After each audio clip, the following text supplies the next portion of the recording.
Good morning. Welcome to another session on environmental impact assessment. So we shall continue with Unit 2, Methodologies. Course outcome, elucidate the methods of EIA with case studies.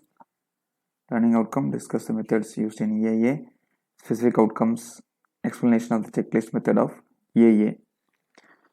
So until now we have seen two types of checklists, right? So just to summarize what we have seen till now, checklist is one of the methods of um, conducting EIA study, right? So there are various methods like ad hoc method, checklist method, matrices method, network method, cost benefit analysis, and so on, right? So we have started checklist method in the last session. Checklist method consists of four types. One is simple checklist, second one is descriptive checklist, third one is scaled checklist, and the fourth one is weighing checklist, right? So until now we have seen about two types, that is simple checklist and descriptive checklist. So in this session we will see the remaining two, that is scaled checklist and weighted checklist. Scale checklist and weighted checklist, right? So we shall continue with uh, these two types of checklist in this session.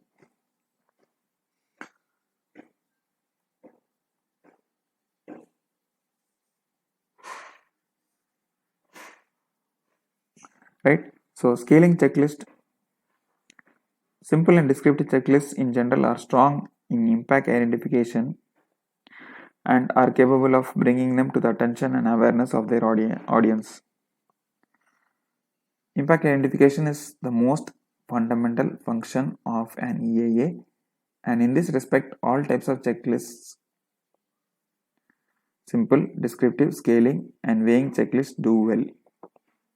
But simple and descriptive checklists offer no more than this, meaning they cannot do anything more than identifying the impacts that we already seen in the previous session. They merely identify the possible potential impacts without any sort of rating as to their relative magnitudes. So what they are saying here is they are able to identify the impacts, but they do not assign any weightage. They cannot give any weightage to any of the impacts. They cannot, for example, you have three impacts A, B, and C. They cannot say that A will have 80% impact, B will have only 60% impact, C will have only 30% impact. They cannot tell anything like this. Why? Because it is only capable of identifying the impacts. They cannot assign uh, any magnitude or any the weightage factor cannot be assigned by those two types of checklist. As a result, they are most applicable at the initial examination stage, right? So initial environmental examination stage of an assessment. So they are only used only in the initial setting. The element of scaling and weighing that is inherent in the later types of checklist makes it easier for decision making. So why we are saying that we should assign some weightage or scale factor to the impacts is that when you do that, it is easy to make a decision, right? Just like I told the example of three impacts A, B, C. A is having the maximum impact 90%, right? The B is going to have only about 60% impact, and C is going to have only about 30% impact. So they can make a decision whether to go with the project or not. Why? Because depending on the type of impact, I have not told what A is, what B is, and what C is, right? If A is a major impact and it is going to cause 90% damage, then we should not go with the project. If A is only a minor impact and it is going to cause 90% damage, then they can still go with the project, go ahead with the execution of the project. So it helps in easy decision making. Such checklists, apart from being strong in impact identification, also incorporate the functions of impact measurements and to a certain degree those of interpretation and evaluation. And it is these aspects that make them more amenable for decision making analysis, right? So these checklists, that is scaling and weighing, right, in addition to assigning the weightage and assigning the scaling factor, to a certain degree they help in interpretation and evaluation, and it is these aspects which help them uh, to make decision making analysis. So scaling and weighing checklists, while capable of quantifying impacts reasonably well, albeit using subjective estimates, make no provision for assessing the dynamic probabilistic trends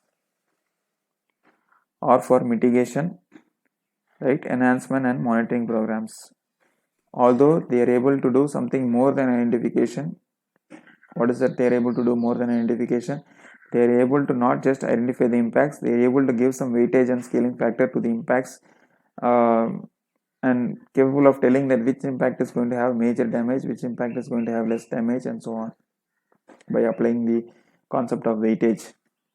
But they cannot find out the dynamic probabilistic trends in the impacts. They cannot say the trend, meaning they cannot tell that the impact will reduce over time or increase over time, they will remain constant, dynamically it will keep changing. These type of, they cannot comment any on these type of things, right? Or for enhancement and monitoring programs, they cannot give any feedback on the monitoring programs or mitigation, meaning how to reduce those impacts. Those type of information will not be provided by these checklists. Identification of higher order effects, impacts and interactions are outside their scope. Okay, so in addition, what they cannot do, they cannot find out the higher order effects. Higher order effects means interaction of various impacts, whether that is possible or not, they cannot tell that, right? And meaning the what do you say, what I wanted to say is that you have something like the primary impacts, secondary impacts, tertiary impacts. So they cannot tell whether the impacts will be primary or secondary or tertiary, and they cannot, as I said, they cannot give the interaction between the impacts. That is also not possible. So higher order refers to primary or secondary or tertiary impacts that cannot be identified. The other aspect is that they cannot give the interaction between the impacts. That is also outside their scope. So weighing and scaling checklist methods, as descriptive checklists cannot rank various alternatives, various methods were developed for selecting alternatives based on the following criteria. So they cannot rank the various alternatives. As descriptive checklists cannot rank the various alternatives, various methods were developed for selecting alternatives. So what they are in effect saying is that since descriptive checklists cannot rank, they are using the weighing and scaling checklist methods. So this is a methodology that is being adopted. So one, appropriate set of environmental factors which are likely to be significant for the activity for which the EA is to be carried out are fixed. Nothing. What they are saying is that you have to identify the environmental factors. Second, units of measurement of each factors have to be identified. In what unit they are measured, in hectares or whatever units. Third one, the data on the fixed unit with reference to various sets of environmental factors have to be collected, right?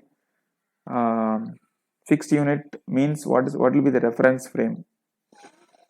What will be the reference frame? What they are going to fix as the reference frame based on which you are going to evaluate, right?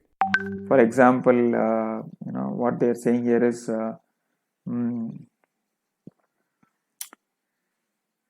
for example, whether we are going to keep, what will be the minimum? What will be the minimum criteria? What will be the minimum criteria? See, for example, you are going to say that the land is going to get affected. What you are going to fix as the minimum criteria? We're going to say that 100 acres is, if 100 acres of land is getting affected, then it is an impact, right? So less than 100 acres, we are not going to say that it is an impact, something like that. I'm just giving an example. Okay, 100 acres is quite a bit of land. So, it's just an example I'm giving here. The fourth one is the interval scale for each environmental factor has to be fixed, and the data is converted in terms of environmental factor index by normalizing the scale over maximum or minimum values and determining weight for each environmental factors. Here what they are saying is that they would like to scale down everything in terms of 0 and 1, something like 0 and 1 within an interval of 0 and 1, right? So that is, it is not 0 and 0.1, maybe 0 and 1. You can fix some interval within that so that it is easy to compare. If you have different units and different values, it is very difficult to compare one value with another value. So here what they're doing is they're scaling down everything between 0 and 1 so that you can compare and tell if this is 0.6, this is 0.8, so 0.8 is higher. So something like that, you can tell which one is better or which one is more harmful depending on the value. If you have different values, see, for example, this one is in hectares and that one is some other units, it's difficult to compare. Even within the same units, it's difficult to compare unless you have within some range. It's easy to compare. Establish a method of aggregation across the factors established, right? So we'll close this session here because I'm running out of time. I will continue this session in the next session. Thus, we come to the end of this session. Thank you for your participation. Looking forward to meeting you in the next session.